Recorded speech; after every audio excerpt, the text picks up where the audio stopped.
بسم الله الرحمن الرحيم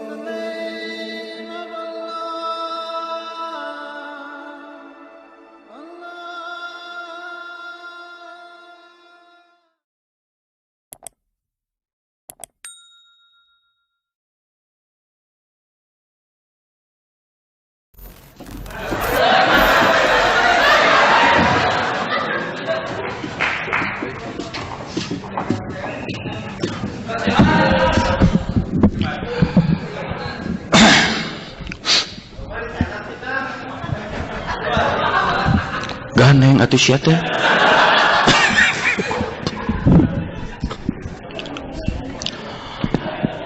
Assalamualaikum warahmatullahi wabarakatuh. Alhamdulillahirabbil alamin. Wassalatu wassalamu ala rasulina Muhammadin wa ala alihi wa sahbihi ajmain.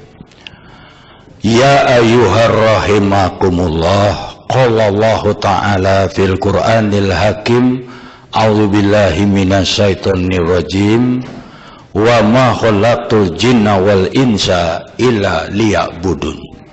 Qala Rasulullah sallallahu alaihi wasallam, innama bu'itstu liutamima makarimal akhlak, amma ba'du.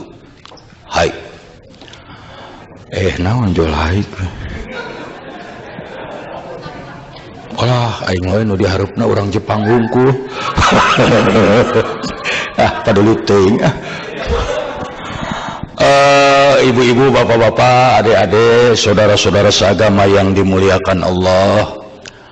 Hari ini saya diminta untuk memberikan ceramah rohani, bimbingan keagamaan. Da maneh mah teu ngadarengikeun kabeh malotret atuh lieur ayeuna. Sebenarnya saya bukan ahli. Barangkali yang hadir di sini juga sudah mendengar bahwa saya itu bukan kiai. Saya cuman seniman, artis, pelawak, bintang film. Iya. Naon atuh baru aya penceramah pakai sweet-sweet. Nah dikiranya saya teu bisa.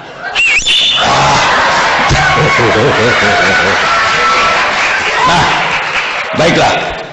Di dalam kesempatan kali ini saya ingin membawa kepada yang hadir sebuah kisah yang pernah terjadi di masa pemerintahan Khalifah Sayyidina Umar bin Khattab, yaitu kisah seorang panglima Islam, Jenderal Khalid bin Walid. Jenderal Khalid bin Walid seorang jenderal yang ditakuti lawan dan dicintai kawan. Namanya harum kemana-mana. Kalau beliau datang ke suatu tempat disambut dengan meriah. Hidup Khalid bin Walid, hidup Khalid bin Walid, kira-kira begitu. Once time. Satu waktu, maaf pakai bahasa Inggris, maklum pendidikan Amerika. Satu waktu Jenderal Khalid sedang berada di garis depan medan peperangan. Tiba-tiba secara mendadak datang sebuah surat perintah dari Panglima tertinggi Sayyidina Umar bin Khattab. Isinya singkat. Dengan ini saya nyatakan Jenderal Khalid bin Walid dipecat. Segera menghadap. Menerima surat pemecatan itu Jenderal Khalid sampai tidak bisa tidur. Masalahnya bukan apa-apa, karena merasa tidak bersalah. Nah, adik-adik yang kerja di sini juga dipecat tidak pugu-pugu, yakin tidak bisa tidur. Nah, tapi karena beliau mah prajurit yang baik, taat pada atasan, turut perintah, serahkan jabatan sama pengganti, langsung menghadap Umar bin Khattab. Assalamualaikum ya Amirul Mukminin. Waalaikumsalam. Please sit down. Silakan duduk. Langsung saja to the point. Saya menerima surat pemecatan. Apa benar saya dipecat? Umar bin Khattab menjawab, iya. Kalau soal dipecat, itu hak Anda atasan, saya bawahan. Tapi boleh saya tahu, apa kesalahan saya sampai dipecat? Umar bin Khattab menjawab, Anda tidak punya kesalahan. Hah? Tapi dipecat? Apa kurang baik saya jadi jenderal? Umar bin Khattab menjawab, di zaman ini Anda jenderal yang terbaik. Tapi dipecat? Iya. Kalau begitu jangan bikin siap penasaran. Boleh saya tanya, apa alasan Anda memecat saya? Dengan santai Umar bin Khattab menjelaskan, ya Khalid, Anda itu jenderal yang baik, panglima yang baik. Setiap hari saya dengar masyarakat, rakyat, prajurit selalu memuji-muji Anda. Tidak ada yang menjelekkan. Catat Khalid, Anda manusia biasa. Terlalu banyak orang yang memuji, bukan mustahil dalam hatimu akan timbul rasa sombong. Sedangkan dalam ajaran Islam, innahu la yuhibbul mustakbirin. Allah tidak menyukai orang yang sombong. Seberat debu rasa sombong dalam hati, neraka jahanam yang menunggu. Karena itu maafkan aku, wahai saudaraku, untuk menjaga agar kau jangan terjerumus ke neraka jahanam. Apa boleh buat, saya pecat Anda. Supaya Anda tahu, jangankan di hadapan Allah, baru di depan Umar masih belum bisa apa-apa.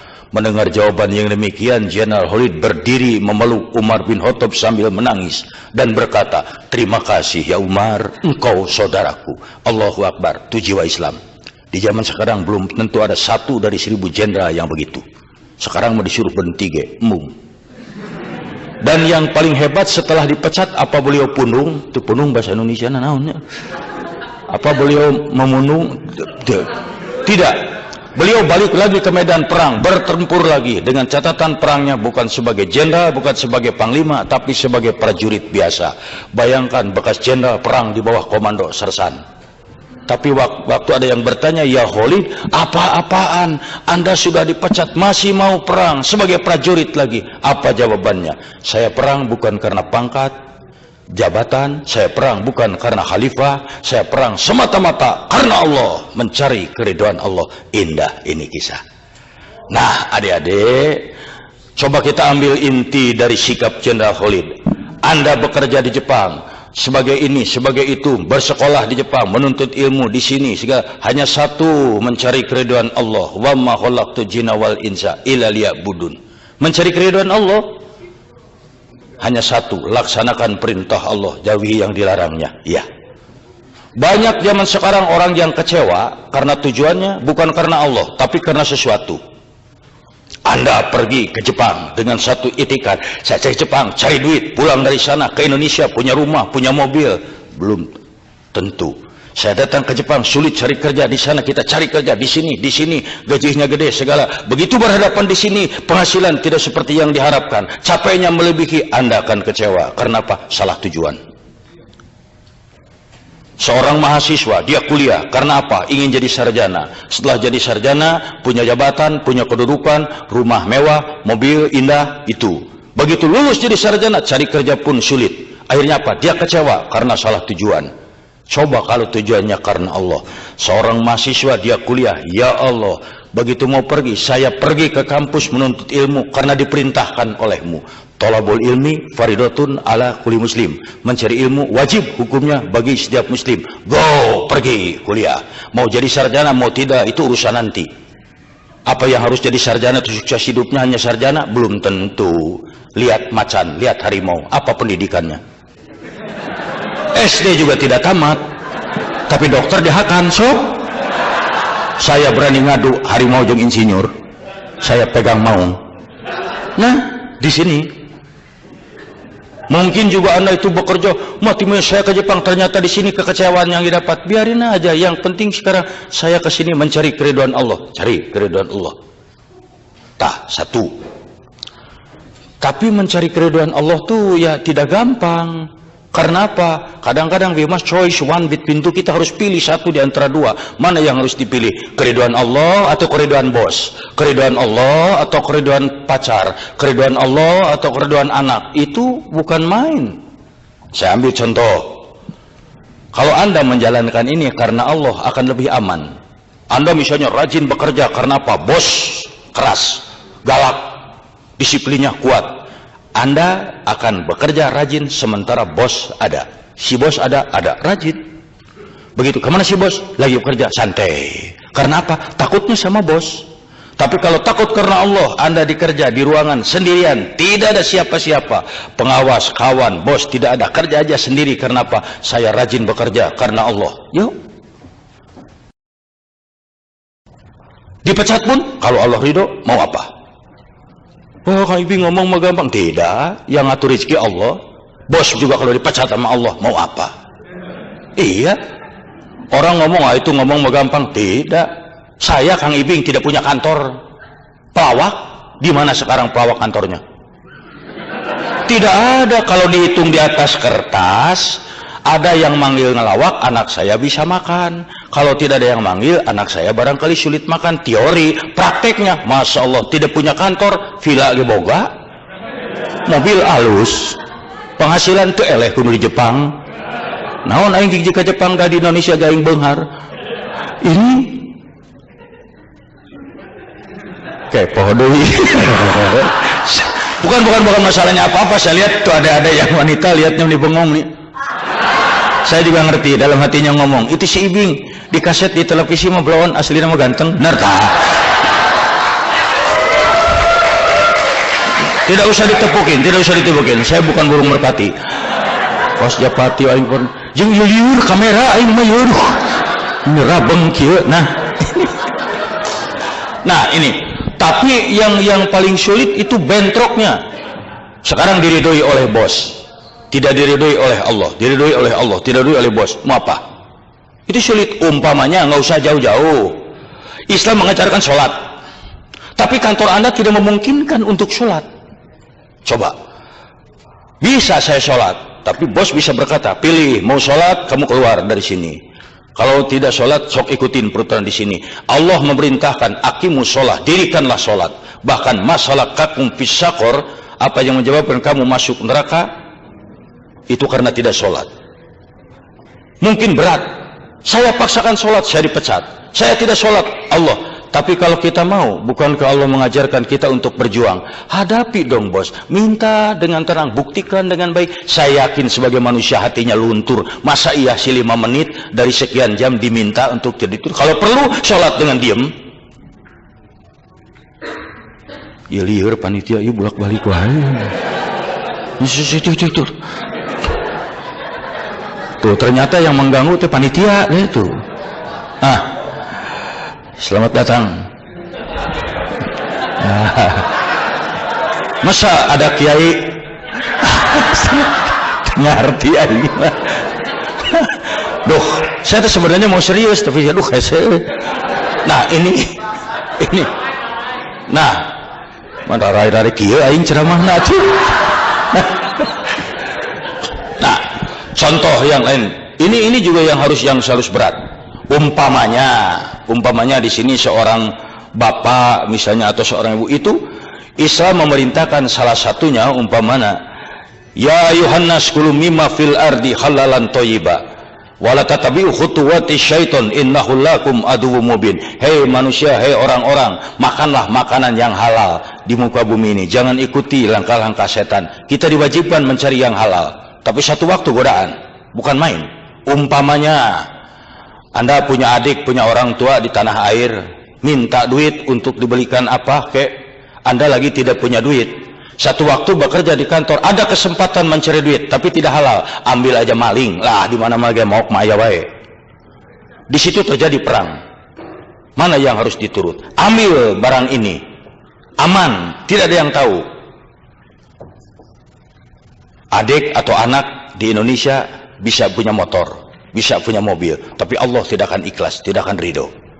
Sekarang tolak ini, Allah ridho, tapi anak tidak jadi beli motor. Itu perang yang berat. Tapi kan dalam Islam diingatkan, itu Nabi Ibrahim alaihissalam mendapat perintah dari Allah, sembelih putranya Ismail. Itu berat, diturut perintah, anak jadi korban, Allah ridho. Tolak perintah ini, anak selamat, Allah tidak ridho. Tapi beliau Nabi Ibrahim alaihissalam lebih memilih, oke, keriduan Allah kalau perlu anak jadi korban. Tapi kan kita tahu way outnya, diberikan jalan, dikasih sembelihan lain sehingga selamat anak dan tetap taat. Kenapa kita tidak ingat ke sana? Tolak.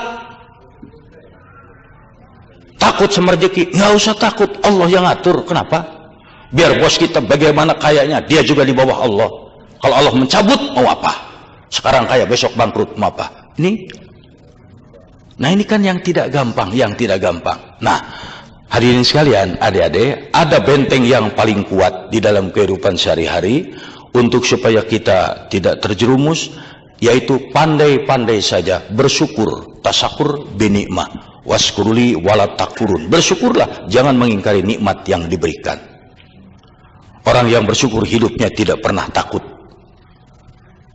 Orang yang bersyukur hidupnya tetap optimis. Kalau orang yang tidak bersyukur, dia lihat air minum setengah gelas, dia akan ngomong, air saya tinggal setengah gelas. Tapi orang bersyukur akan berkata, alhamdulillah masih ada air saya setengah gelas. Don't be afraid, jangan takut. Kenapa harus takut? Jangan, salah satunya untuk bersyukur, jangan membanding-banding, lihat ke atas terus. Dalam Islam itu tidak benar melihatnya ke atas. Orang lain di Jepang 1 tahun sudah punya ini, saya udah 5 tahun belum punya apa-apa. Jangan lihat ke sana, lihat ke bawah. Berapa banyak orang yang ingin ke Jepang. Anda nggak percaya, buka lamaran untuk kerja di Jepang. Untuk misalnya ijazah SMA, kalau nggak sarjana juga seabrek-abrek daftar. Siapa sih yang nggak mau ke luar negeri? Apalagi di kita masih luar negeri minded. Iya, sudah rasanya lebih hebat. Anda berpikir Anda sudah di Jepang, kenapa Anda nggak bersyukur? Saya yang ke Jepang sulit. Saya ke Jepang karena orang pinter. Kembali, kumaing. Sulit. Anda harus bersyukur. Aduh, saya capek kerja. Nggak apa-apa. Berapa banyak orang yang ingin ke Jepang? Kalau dibuka lamaran ribuan, Anda sudah di Jepang, kenapa nggak bersyukur? Salah satu bersyukur, gunakan setiap kenikmatan untuk ibadah ke Allah. Ya Allah, saya ini di Jepang belum tentu semua orang bisa ke sini. Ya sudah, Anda tinggal bekerja dengan baik kok. Bukan karena bos, bukan karena apa-apa, karena Allah. Yang baik aja kerja. Udah, itu pun akan ditolong. Satu, tuh. Kalau membanding-banding, terutama kalau membanding-banding aja itu nggak akan selesai. Orang lain mah rumahnya gede, saya mah kecil. Lihat berapa banyak yang belum punya rumah. Orang lain mobilnya bagus, saya mah tidak. Lihat berapa banyak yang nggak punya mobil. Khusus buat wanita. Kenapa saya khususkan? Pengaruh wanita sangat besar.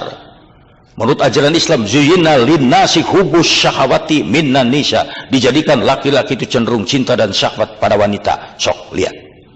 Makanya adik-adik kalau suami melihat yang cantik jangan ngambek, malah harus bersyukur. Alhamdulillah ya Allah, suami saya masih normal. Daripada nanti suami melirik terus pantat kambing, bahaya ban. Boleh melirik yang cantik, boleh sekali, itu dari Allah. 2-3 kali jangan dari setan. Sekali melihat, aduh cantik, Allahu Akbar, udah. Itu yang kedua jangan. Di mana rumahnya? Itu jangan. Orang yang mau bersyukur mah tenang-tenang saja, karena Allah tuh yang mengatur. Kalau Anda ingin bersyukur nanti pulang dari sini, lihat wajah sendiri di cermin, akan timbul rasa syukur. Allahu Akbar, alhamdulillah, indah sekali wajah saya ya Allah. Coba lihat ini, mata disimpan dua-duanya di sini, pas sekali. Anda mau digaji 1 juta yen 1 jam, tapi mata ditelunyuk. Memang kalau ngintip yang mandi tenang, terbang kunci gitu. Tapi makan sama repot siapa? Dah saya mah nggak mau.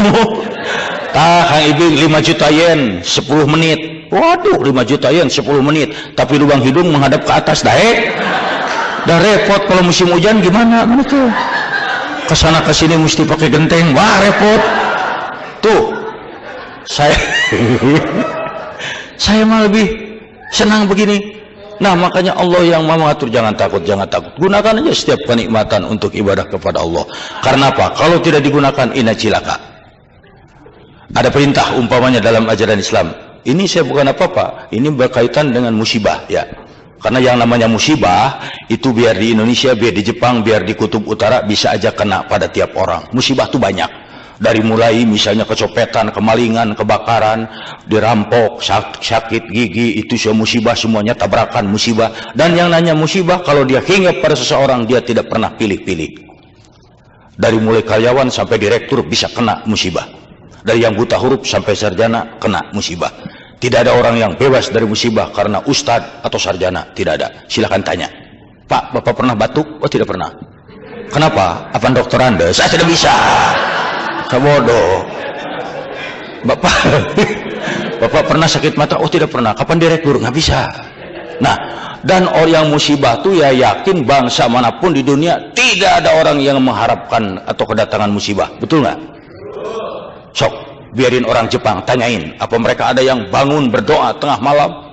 Ya, saya ingin segera dapat musibah. Daek adik-adik perempuan atau laki-laki berdoa tengah malam, Gusti, saya hayang geura burut.